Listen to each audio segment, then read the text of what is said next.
নমস্কার। আজ আমরা একটা দারুণ জিনিস নিয়ে কথা বলবো, যেটা আমাদের সবারই কম বেশি জানা, কিন্তু হয়তো অতটা গভীরে ভাবা হয়ে ওঠেনি। বিষয়বস্তু হলো ইতিহাস। ইতিহাস আসলে কি? চলুন আজ একসাথে এই রহস্যটাকেই সহজভাবে বোঝার চেষ্টা করি। ভাবুন তো একবার, হাজার হাজার বছর আগের কথা, যখন আজকের কোনো মানুষ তো দূরের কথা, তাদের পূর্বপুরুষদেরও জন্ম হয়নি। সেই সময়ের কথা আমরা জানতে পারি কিভাবে? এটাই তো আসল প্রশ্ন, তাই না? ব্যাপারটা ঠিক যেন একটা গোয়েন্দা গল্পের মতো, আর আজ আমরা সেই রহস্যেরই সমাধান করব। আর এই রহস্য সমাধানের মূল সূত্রটা কিন্তু এখানেই লুকিয়ে আছে। ইতিহাসবিদরা, তারা তো একরকম গোয়েন্দাই। তারা কি করেন? তারা অতীতের ছোট ছোট সূত্র বা ক্লু একটার পর একটা খুঁজে বের করেন, আর সেগুলোকে একসাথে জুড়ে একটা বড় ছবি তৈরির চেষ্টা করেন, ঠিক যেমন একটা জিগস পাজল মেলানো হয়। যে কোনো গোয়েন্দা গল্পের মতোই তদন্তটা শুরু হয় ঘটনাস্থল থেকে, তাই তো? ইতিহাসের ক্ষেত্রেও তাই। প্রত্যেকটা ঐতিহাসিক ঘটনার একটা প্রেক্ষাপট থাকে, একটা জায়গা থাকে। চলুন দেখি সেই জায়গাটা মানে ভূগোল কতটা গুরুত্বপূর্ণ। প্রশ্নটা খুব সহজ মনে হতে পারে, কিন্তু এর উত্তরটা কিন্তু বেশ গভীর। কারণ মানুষ যেখানে বসবাস করে সেই জায়গার মাটি, জল, আবহাওয়া এই সবকিছুই তার জীবনকে পুরোপুরি গড়ে তোলে। এই ছবি দুটোর দিকে একবার দেখুন। একদিকে বিশাল উপমহাদেশের একটা ভৌগোলিক মানচিত্র, আর অন্যদিকে একটা গ্রামের নকশা। নদী, উর্বর উপত্যকা বা দুর্গম পাহাড়, এই প্রাকৃতিক পরিবেশই কিন্তু ঠিক করে দিত যে মানুষ কোথায় ঘর বাঁধবে, কিভাবে বাঁচবে। ব্যাপারটা দারুণ মজার, তাই না? ধরুন, যারা নদীর কাছাকাছি থাকত তারা হয়তো মাছ ধরেই জীবন কাটাত। আবার যারা পাহাড়ি অঞ্চলে থাকত তাদের জীবনযাত্রা ছিল একদম অন্যরকম। তাদের খাবার, পোশাক, পেশা সব কিছুই নির্ভর করত তাদের চারপাশের পরিবেশের ওপর। আচ্ছা, তাহলে ঘটনার স্থান সম্পর্কে তো জানা গেল।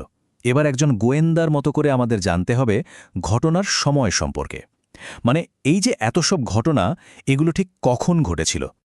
আসলে ইতিহাসবিদরা পুরো সময়টাকে বোঝার সুবিধার জন্য তিনটে বড় ভাগে ভাগ করে নিয়েছেন: প্রাক-ইতিহাস, প্রা-ইতিহাস আর ইতিহাস। আর এই তিনটের মধ্যে মূল পার্থক্যটা কি জানেন? একটাই জিনিস, লেখা। যে মুহূর্ত থেকে আমরা লিখিত প্রমাণ পাই এবং সেটা পড়তে পারি, ঠিক তখন থেকেই কিন্তু আসল ইতিহাসের যুগ শুরু হয়।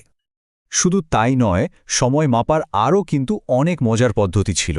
যেমন ধরুন, কোনো রাজা সিংহাসনে বসলেন, তো সেই সময় থেকে একটা নতুন সাল বা অব্দ গণনা শুরু হয়ে গেল। এইভাবেই তখন সময়ের হিসাব রাখা হতো।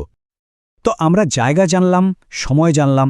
এবার আমাদের তদন্তের সবচেয়ে রোমাঞ্চকর পর্যায়ে চলে এসেছি: প্রমাণ খোঁজা। গোয়েন্দারা যেমন প্রমাণ খোঁজেন, ইতিহাসবিদরাও তেমনি সূত্র বা উৎস খোঁজেন। চলুন দেখি এই উৎসগুলো কি কি। ইতিহাসের সব সূত্র বা উপাদানকে মূলত দুটো বড় ভাগে ভাগ করা যেতে পারে। একটা হলো প্রত্নতাত্ত্বিক উপাদান, যেগুলো মাটির নিচ থেকে খুঁড়ে বের করা হয়, আর অন্যটা হলো সাহিত্যিক উপাদান, মানে যা কিছু লেখা হয়েছিল এবং আমাদের হাতে এসে পৌঁছেছে। সহজ কথায় বলতে গেলে, একটা হলো মাটির নিচের ইতিহাস, যা আমরা খুঁড়ে বের করি, আর অন্যটা হলো মাটির ওপরের ইতিহাস, যা আমরা পড়ে জানতে পারি। দুটোই কিন্তু আমাদের সেই জিগস পাজলের এক একটা অত্যন্ত গুরুত্বপূর্ণ অংশ। একটা ছাড়া অন্যটা অসম্পূর্ণ। ভাবুন তো একবার, হাজার হাজার বছর আগেকার একটা মুদ্রা বা একটা ভাঙা মাটির পাত্র, সেখান থেকে সেই সময়ের মানুষের জীবনযাত্রা, তাদের অর্থনীতি, তাদের শিল্পকলা সম্পর্কে কত কি জানা যায়।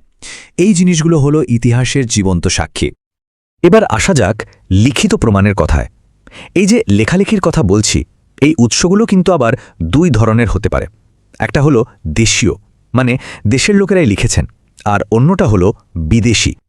দেখুন, দেশীয় উৎসের মধ্যে একদিকে যেমন রয়েছে বেদ বা পুরাণের মতো ধর্মীয় গ্রন্থ, তেমনি অন্যদিকে রয়েছে বিভিন্ন রাজার জীবনী, কালিদাসের মতো কবির নাটক বা চিকিৎসা আর বিজ্ঞানের উপর লেখা বই।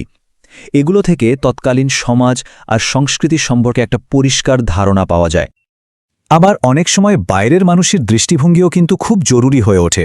প্রাচীনকালে বিভিন্ন দেশ থেকে পর্যটক, বণিক বা তীর্থযাত্রীরা এখানে আসতেন।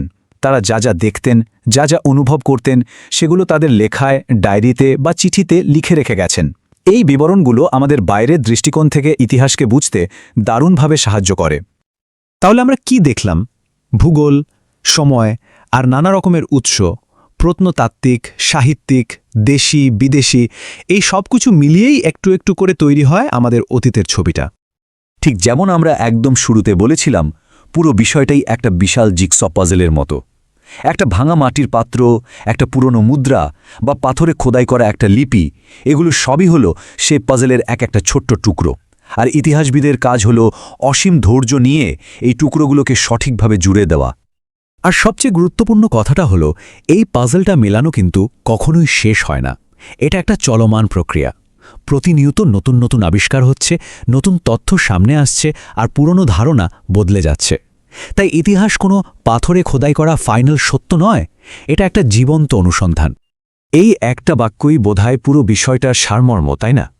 প্রতিটা সূত্রই মূল্যবান, আর সবগুলোকে একসাথে মেলালেই কেবল আমরা অতীতের একটা আবছা কিন্তু অর্থপূর্ণ ছবি দেখতে পাই। আমাদের এই বিশ্লেষণ আজ এখানেই শেষ হচ্ছে, কিন্তু এই প্রশ্নটা রইল, কারণ ইতিহাস শুধু অতীতের কথা বলে না, ভবিষ্যতের আবিষ্কারগুলো এর অংশ, আর আমরা সবাই কোনো না কোনোভাবে এই বিশাল গল্পের এক একটি চরিত্র।